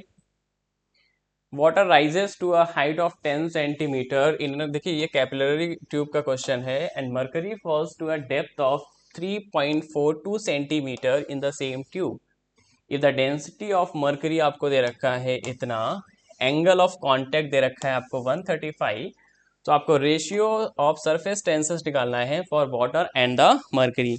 तो आपको ये बताना है कि आपका जो रेशियो होगा रेस्पेक्टिव सरफेस टेंशन का वो कितना होगा। ठीक है, चलिए इसको कैलकुलेट करते हैं हम लोग। आपको पता है कि सरफेस टेंशन का जो फॉर्मूला होता है वो क्या होता है आपका, ये होता है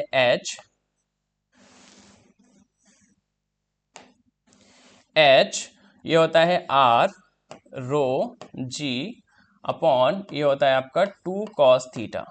ठीक है, जहां पे थीटा होता है आपका एंगल ऑफ कांटेक्ट।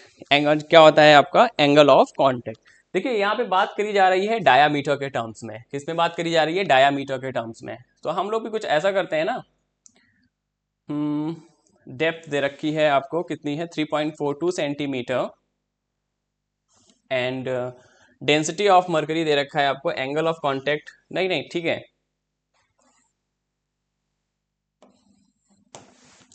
तो देखो उस ट्यूब का जो डायामीटर होगा वो कितना हो जाएगा, यहाँ पे जरा यूज करो। तो ये हो जाएगा h इंटू, इसमें भी हम लिखेंगे d रो g अपॉन, ये हो जाएगा आपका 4 cos थीटा, कितना होगा 4 cos थीटा। ठीक है, क्योंकि आपका जो डायमीटर है वो तो सेम रहेगा।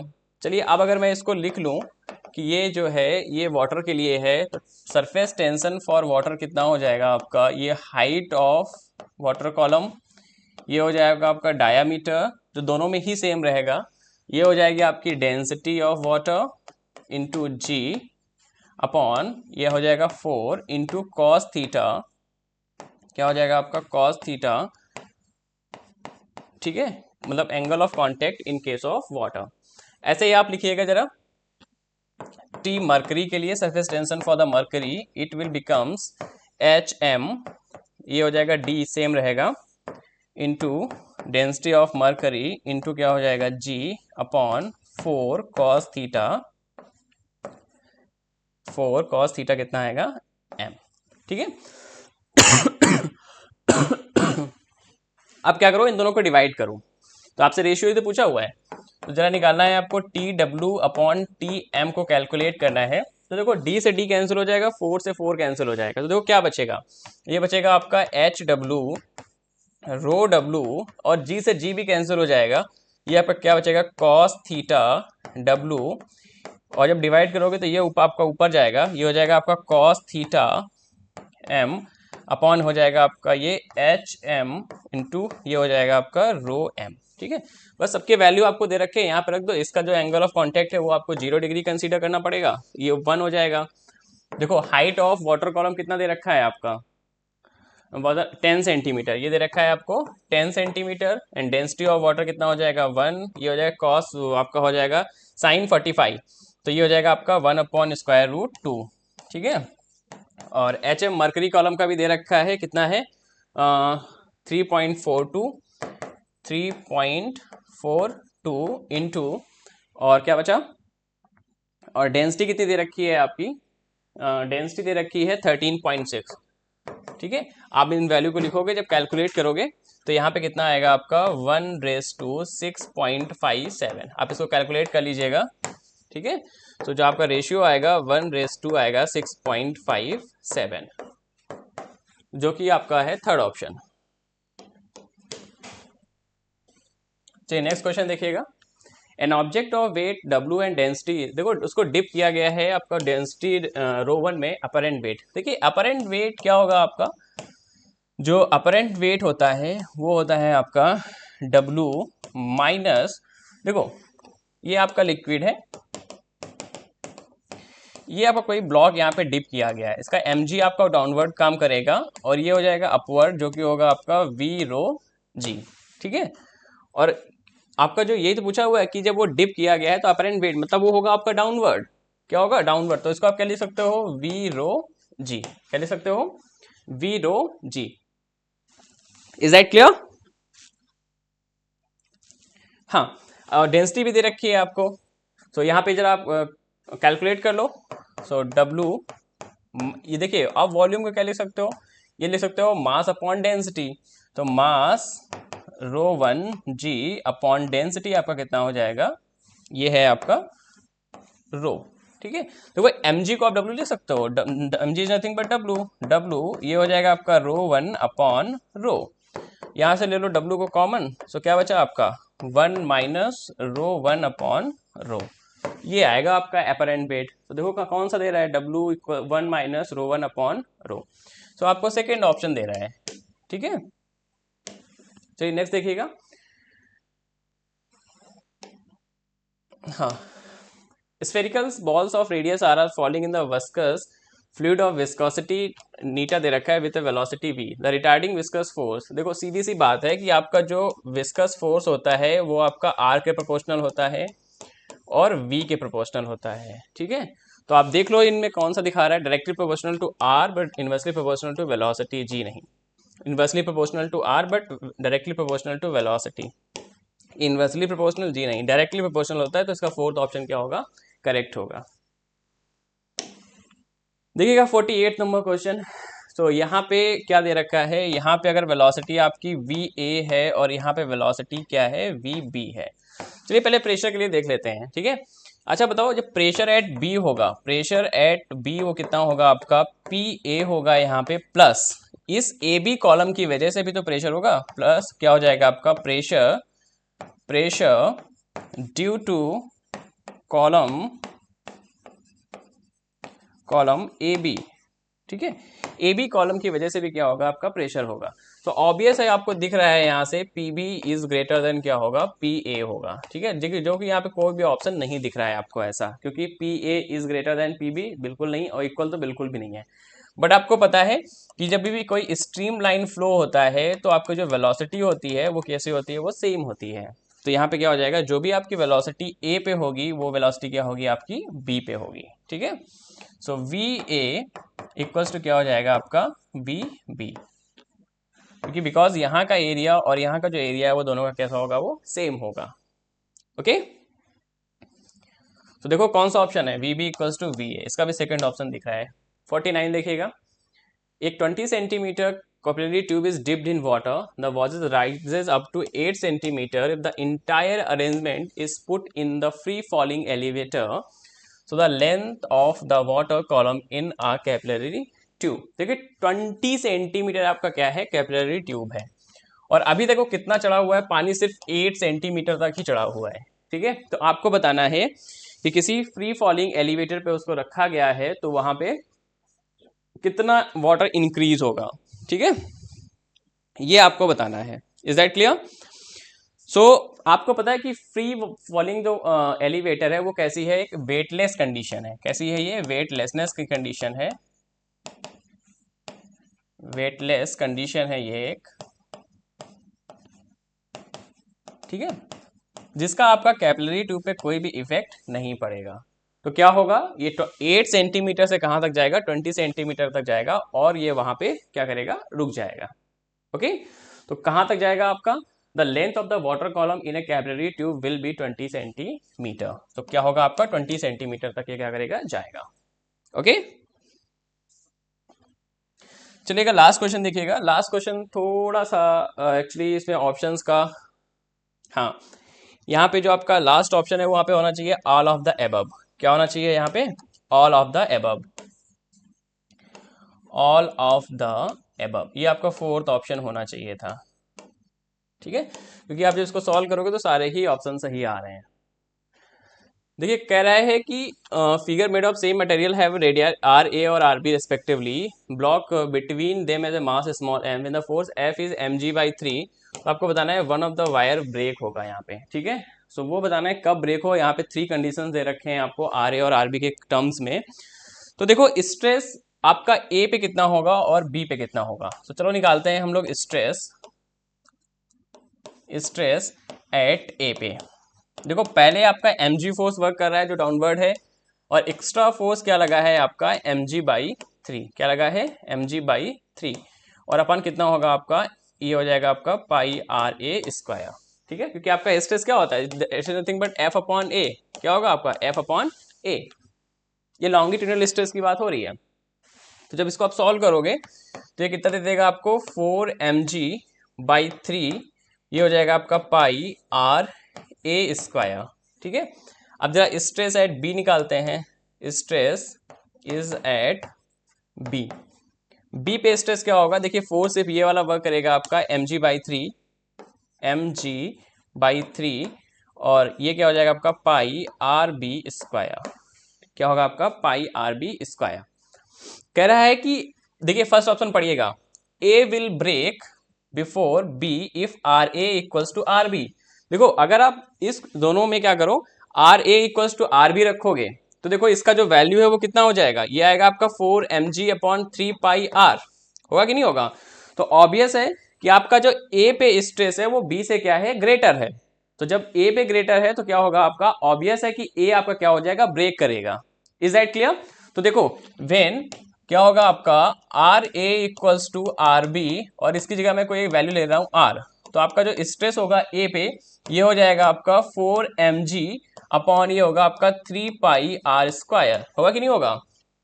और इस पे आपका बी पे क्या होगा, एट बी पे होगा आपका mg upon 3 pi R square. तो ऑब्वियस है यहाँ पे आपको दिख रहा है कि stress at A is greater than stress at B, तो क्या होगा, ब्रेक हो जाएगा। A will break before B if R A is less than 2rb, इसमें भी क्या करा है कि R A is less than 2rb, हाँ ये भी होगा। सो इसका मतलब क्या है कि देखो ऑब्वियस है कि आपका जो स्ट्रेस है वो इसका ग्रेटर है कंपेयर टू दिस वन। ठीक है, तो देखिएगा इसके लिए क्या करेंगे हम लोग, चलो देख लो। इसका मतलब है sigma A is greater then, हाँ स्ट्रेस को आप सिग्मा ए बोल दीजिएगा और इसको सिग्मा बी बोल दीजिएगा। Sigma A is greater than sigma B. ठीक है, जब आप इसको सॉल्व करोगे sigma A is greater than sigma B को, तो देखो कितना आ जाएगा आपका 4mg/3 R A square is greater than क्या हो जाएगा आपका mg/3 आर बी स्क्वायर। ठीक है, सो mg से mg गया, 3 से 3 गया, पाई से पाई गया आपका। ठीक है, तो यहाँ पे आप देखोगे तो क्या हो जाएगा आपका 4/RA square is greater then हो जाएगा आपका 1/RB स्क्वायर। ठीक है, तो यहाँ पे जरा सॉल्व कर लो इसको, तो ये क्या हो जाएगा आपका RB square is greater than क्या होगा आपका, ये हो जाएगा RA, ये हो जाएगा आपका, ये आपका जाएगा ऊपर, ये हो जाएगा RA स्क्वायर अपॉन 2। क्या हो जाएगा RA स्क्वायर अपॉन 2।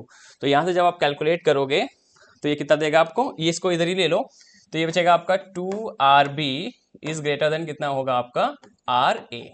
ठीक है, ये देखिए सेकंड कंडीशन भी सेटिस्फाई कर रहा है।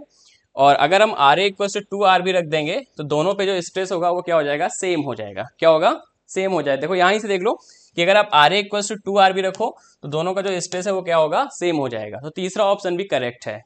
और जो चौथा ऑप्शन एक्चुअल आपको दे रखा है, length of A and B must be known to predict which will break, कोई नहीं, यहाँ पे कोई लेंथ रिलेशन नहीं है कोई भी स्ट्रेस में देखिएगा आप। तो बेसिकली आपको क्या जरूरत है, रेडियस की जरूरत है। और यहाँ पे mg तो क्या है आपका कांस्टेंट ही है, सिर्फ टोटली ये डिपेंड कर रहा था रेडियस पे। Is that clear? तो यहाँ पे फोर्थ ऑप्शन आप लोग करेक्ट कर लीजिएगा, इसको यहाँ पे लिखना पड़ेगा आपको ऑल ऑफ द अबव, जो कि आपका करेक्ट ऑप्शन होगा। ठीक है, तो ये रहे आज के आपके सारे क्वेश्चंस। आई होप आपको समझ में आया होगा।